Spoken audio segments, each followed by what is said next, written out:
Hi there, I'm Maria Angelica from Talk Active English Club. Today, we are going to work with countable and uncountable nouns. It's very important to know the difference because the verb you will use and there are some words that can only be used with countable nouns. So, let's first see the difference. It's very simple.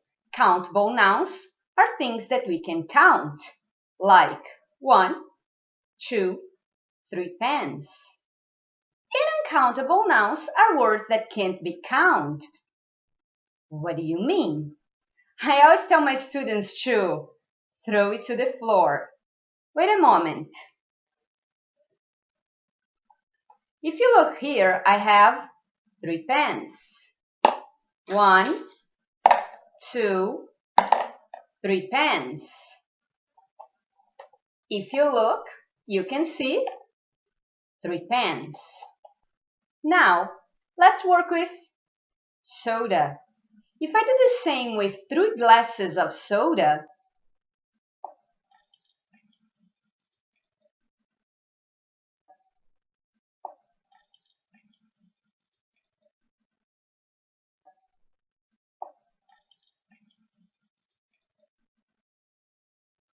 what I will have in the end is soda.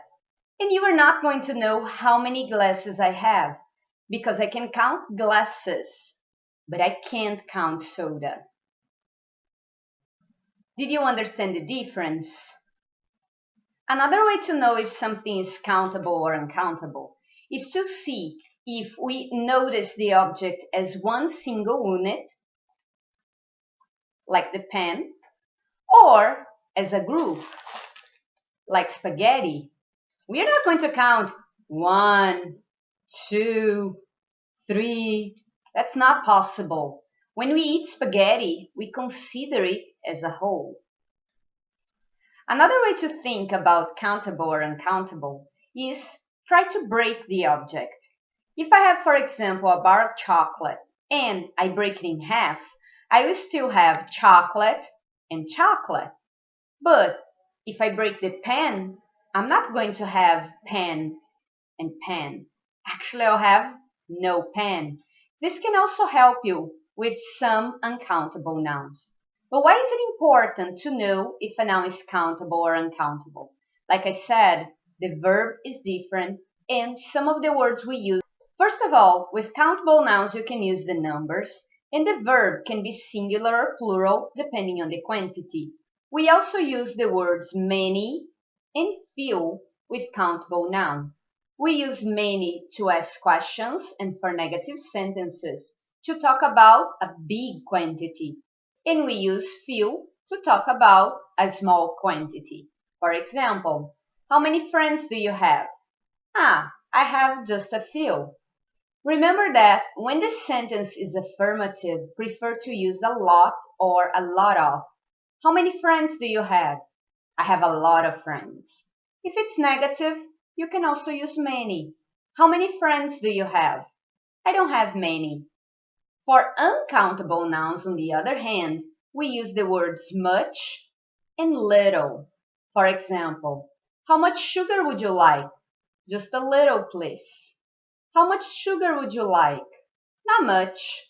Remember that when it's affirmative, you should use a lot of, lots of, or plenty of. How much sugar do you have? We have plenty sugar. Don't worry about it. With uncountable nouns, the verb is always going to be used in the singular form. And the words like a and an cannot be used. Remember, these words are used to design one object. And if we can't count, we can't have one. That's why we don't use them with numbers either. But a big problem we have is with some words that, for us in Portuguese, they can be counted, but not in English. Like the words money, advice, luggage, meat, news, work, information, music, popcorn, food, time, research. Some of these words we can count, something related to that. For example, we don't count money, but we can count reais or dollars. We don't count work, but we can count jobs. We don't count luggage, but we can count bags. The biggest problem we have is that as we count these words in Portuguese, we have a tendency of using the word a or an with them. So you shouldn't say, can you give me an information? You should say, can you give me a piece of information? Can you give me some information? Can you help me out with information? Don't use a or an when you're using these words that are uncountable. Okay, these were just some examples. There are more that you can find on the net or in your English books. Okay? Bye-bye.